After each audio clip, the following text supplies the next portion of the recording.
तो ये है कार बाइंग गाइड के पार्ट 2। पार्ट 1 पे मैंने बताया था कि क्यों तुम्हारे लिए जब तुम गाड़ी खरीदते हो तो कभी भी तुम्हें अपनी गाड़ी अपने पसंद के हिसाब से नहीं बल्कि गाड़ी के पसंद के हिसाब से ही खरीदना चाहिए। क्यों? क्योंकि एक गाड़ी लाखों रुपए का खर्चा है। एक अगर मैं ऑल्टो की ही बात करूँ जो भारत की सबसे सस्ती गाड़ी मानी जाती है, वो 4 लाख रुपए उसका एलेक्साइस एक शोरूम प्राइस है। अगर तुम ऑन रोड पे जब जाओगे तो मिनिमम 5 लाख रुपए तुम्हें खर्चा करना पड़ेगा। कल अगर तुम उस गाड़ी को बेच भी दोगे तो वो 5 लाख रुपए तुम्हें वापस नहीं मिलने वाले। तुम ज़्यादा से ज़्यादा 3 लाख रुपए में ही उसे बेच पाओगे मैक्सिमम वैल्यू पर। यानी 2 लाख रुपए का तुम्हारा नुकसान हो जाएगा। तो अगर तुम एक ऐसे गाड़ी खरीदते हो जो एक गलत गाड़ी है तुम्हारे लिए, तो तुम्हारा खर्चा लाखों का आएगा और वो लाखों का नुकसान भरने में ज़िंदगी भर की रिग्रेट तुम्हारे पास होगी। यही वजह है कि मैंने ये जो पूरा चैनल मेरा है, उस पर मैं मेनली बात ही करता हूँ कि प्रैक्टिकलिटी के बेसिस पे गाड़ी खरीदना चाहिए। जब तुम एक गाड़ी चुनते हो, तो ये इंश्योर करो कि गाड़ी तुम्हें चुनता है। अगर तुम अपने हिसाब से गाड़ी चुनोगे, मान लो कि मुझे भी महिंद्रा थॉर बहुत पसंद है, पर क्या थार मुझे खरीदना चाहिए? अगर मैं उस थार को खरीदूंगा तो क्या मैं उस थार के खर्चों को मेंटेन कर सकता हूँ? ये तमाम चीजें कहीं ना कहीं तुम्हें एहसास दिलाएगा कि अगर मैं गलत इन्वेस्टमेंट कर दिया तो वो मेरे लिए ना सिर्फ मेरे लिए खतरा बनेगा बल्कि मेरे परिवार पर भी वो बहुत ज्यादा बोझ चढ़ा देगा। दुनिया में तुम कर्ज के अंदर डूब जाओगे और कर्ज के साथ साथ सबसे बड़ी बात, तुम्हारी पर्सनल खुशी, तुम्हारा पर्सनल पीस, सब कुछ मिट जाएगा। ये इसलिए मैं हमेशा कहता हूँ कि गाड़ियाँ कभी भी खुद के पसंद के हिसाब से नहीं बल्कि गाड़ियों के पसंद के हिसाब से खरीदना चाहिए। यानी गाड़ी तुम्हें चुने, ना कि तुम गाड़ी को चुनो। मान लो कि तुम्हारा, जैसे मैंने पार्ट 1 में तुम्हें बताया था कि जैसे तुम्हारा जो सड़क है, तुम्हारा जो रोड है, वो तय करता है कि तुम्हें हैचबैक लेना चाहिए या फिर तुम्हें एक एसयूवी लेना चाहिए। अगर तुम हैचबैक पे जाते हो तो तुम्हें माइलेज ज़्यादा मिलने वाला है, तुम्हारे मेंटेनेंस कॉस्ट कम होगा। अगर तुम एसयूवी पर जाते हो तो तुम्हारा जो माइलेज है वो गिर जाएगा, बॉडी रोल ज़्यादा दिखने को मिलेगी। लेकिन जो ऊबड़-खूबड़ रोड है, जो तुम्हारे सड़कों पे गड्ढे हैं, ऐसी सिचुएशंस पे एसयूवी ज़्यादा बेहतर होगा।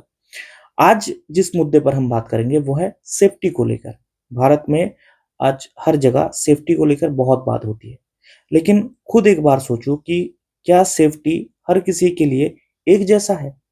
क्या तुम एक ऐसे सेफ्टी एक कॉर्पोरेट ऑफिस में एसी केबिन पे बैठकर माँगोगे जो एक माइन, मतलब जो खान में काम करते हैं, जो कंस्ट्रक्शन बिल्डिंग पर जो लोग काम करते हैं, उनके जरा जैसा होगा? क्या वहाँ पर तुम एक हेलमेट पहन के काम करना चाहोगे एक एसी केबिन पे बैठकर? नहीं, क्योंकि तुम्हारा सेफ्टी वहाँ पर डिफरेंट है और इनका सेफ्टी यहाँ पर डिफरेंट है। भारत एक बहुत बहुत डाइवर्स राज्य है, यानी इसमें बहुत ज़्यादा विविधता है। इसमें राजस्थान में तुम्हें रेगिस्तान मिलेगा, इसमें वहीं पर तुम्हें बहुत ज़्यादा सुजला-सुफला, जब तुम पंजाब, जब तुम उत्तर प्रदेश, उत्तराखंड जैसे जगहों पे जाओगे, उत्तराखंड में तुम्हें पहाड़ मिलेंगे। जब तुम बंगाल में आओगे, जब तुम झारखंड में आओगे, तब तुम्हें कुदरती मालभूमि इलाका मिलेगा।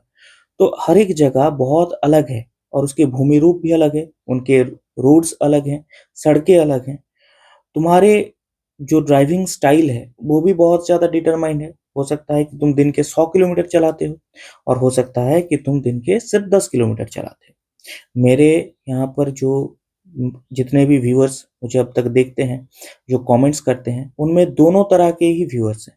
एक जो बहुत ज़्यादा गाड़ी को चलाना चाहते हैं, जैसे मैं खुद भी, अगर मैं अपनी बात करूँ तो मैं दिन के लगभग, तुम कह सकते हो कि अगर मैं खुद की बात करूँ तो लगभग दिन के 100 किलोमीटर मैं खुद बाइक चलाता हूँ। तो यही जब मैं गाड़ी खरीदूँगा तो ये जो डिस्टेंस है ये सिमिलर रहेगा। तो मेरा जो सेफ्टी है, अगर तुम वहीं पर गाड़ी को सिर्फ 10 किलोमीटर चलाते हो, तो तुम्हारा सेम नहीं होने वाला है।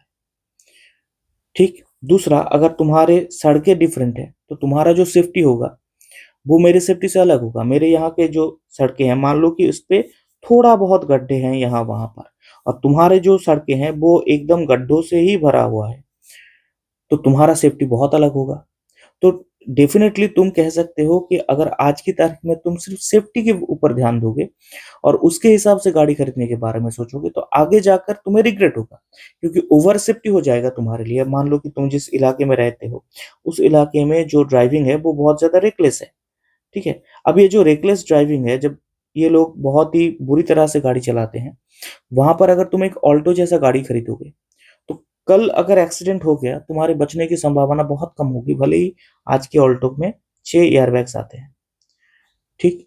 लेकिन वहीं पर मान लो कि अगर तुम एक टियागो में चलते हो, जो लगभग 4 स्टार सेफ्टी रेटिंग के साथ आता है, और ये 4 स्टार सेफ्टी रेटिंग तुम्हारी जान बचा सकता है इन इलाकों में। लेकिन जब तुम टियागो खरीदोगे टाटा के, तो टियागो के भले ही टियागो बहुत खूबसूरत दिखता हो, लेकिन टियागो के साथ उसके मेंटेनेंस हाई होगा, क्योंकि टाटा का मेंटेनेंस मारुति जितना नहीं है, तो तुम्हारे मेंटेनेंस हाई होगा। माइलेज ड्रॉप होगी, क्योंकि टाटा के माइलेज मारुति जैसा नहीं है। तो दोनों जगह पर तुम्हें हमेशा ही, जब तुम गाड़ी खरीदने के बारे में सोचोगे, तुम्हें हमेशा ही इस मुद्दे पर ध्यान देना है कि तुम्हारे इलाके का, तुम जिस सड़कों पर गाड़ियां चलाने वाले हो, उस इलाके की आसपास के माहौल कैसा है, उसकी सड़कें कैसे हैं, वहां पर लोग ड्राइविंग कैसे करते हैं, वहां के लोगों का सिविक सेंस कैसा है, और वहां के लोगों के कॉमन सेंस भी कैसे हैं, क्योंकि दोनों का ही जरूरत पड़ती है जिंदगी में, कॉमन सेंस का भी और सिविक सेंस का भी।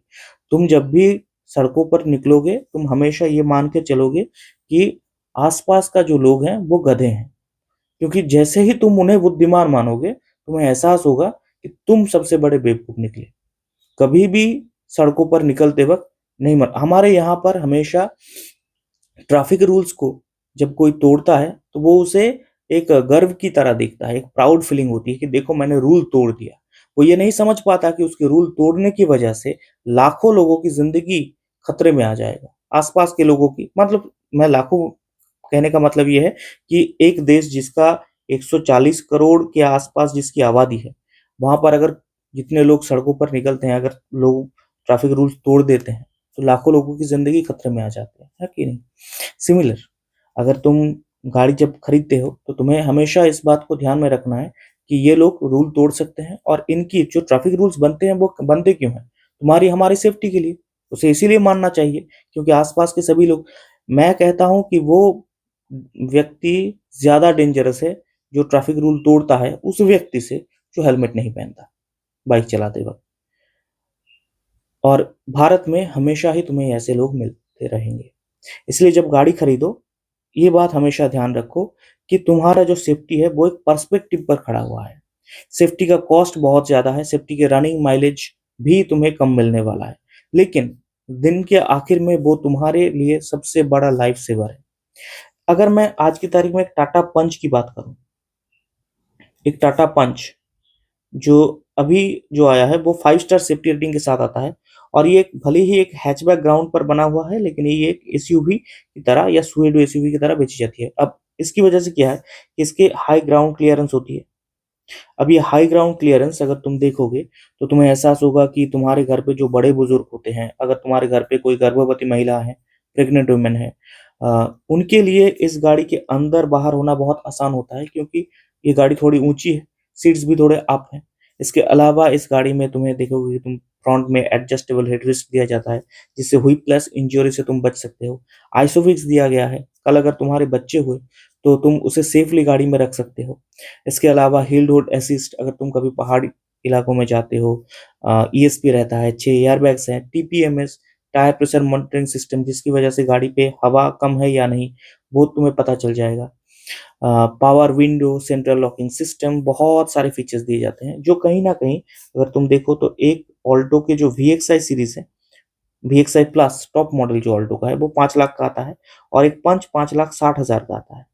ठीक है, तो मैं एक दोनों का ही एक शोरूम की बात कर रहा हूँ। ठीक है, तो 60,000 रुपये ज्यादा देने से तुम्हारे लिए एक बेहतर डील मिल रहा है, अगर मैं सेफ्टी को ध्यान में रखूं तो 5 स्टार सेफ्टी के साथ आता है। लेकिन अगेन उसके नुस्खे भी हैं, जैसे अगर मैं टाटा पंच की माइलेज की बात करूं तो तुम्हें लगभग 13 से 16 किलोमीटर के आसपास ही मिलने वाला है। एक पेट्रोल की कीमत मेरे यहाँ पर 105 रुपये प्रति लीटर है। तुम कह सकते हो कि लगभग 8 रुपये तुम्हें पर लीटर, सॉरी पर किलोमीटर तुम्हें खर्च करना पड़ेगा। 1 किलोमीटर जाने के लिए 8 रुपये खर्च करने पड़ेंगे। वहीं पर अगर मैं मारुति की बात करूं, ऑल्टो की, तो ऑल्टो में तुम देखोगे तुम्हें सिर्फ सॉरी 105 रुपये प्रति लीटर, और लगभग लगभग तुम कह सकते हो 22 के आसपास, तो 5 रुपये के आसपास, तुम कह सकते हो कि 5 रुपये के आसपास, तो 3 रुपये तुम ज्यादा दे रहे हो, लेकिन तुम्हें जो बेनिफिट्स मिल रहे हैं वो भी बहुत जरूरी है। आज की तारीख में अगर तुम देखोगे, कुछ दिन पहले एक वीडियो आया था जहाँ पर एक ब्रिज नीचे टूट गया और एक ऑटो रिक्शा दब गया, एक व्यक्ति की जान तक चली गई। तुम अगर ऐसे इलाके में रहते हो जहाँ पर ऐसे ब्रिज वगैरह है, जहाँ के म्युनिसिपैलिटी के काम को देखकर तुम्हें डर लगने लगता है, ऐसे क्षेत्र में तुम्हारे लिए टाटा पंच या इस तरह के सेफ्टी रेटिंग पे के साथ आने वाला गाड़ी सबसे बेहतर होगा। लेकिन वहीं पर अगर तुम एक ऐसे इलाके में रहते हो, जैसे मेरे यहाँ की अगर मैं बात करूँ, काफ़ी शांत माहौल है, लोग यहाँ पर उतने ज़्यादा रेकलेस ड्राइविंग नहीं करते, इतने ज़्यादा ड्राइविंग वे भी नहीं है।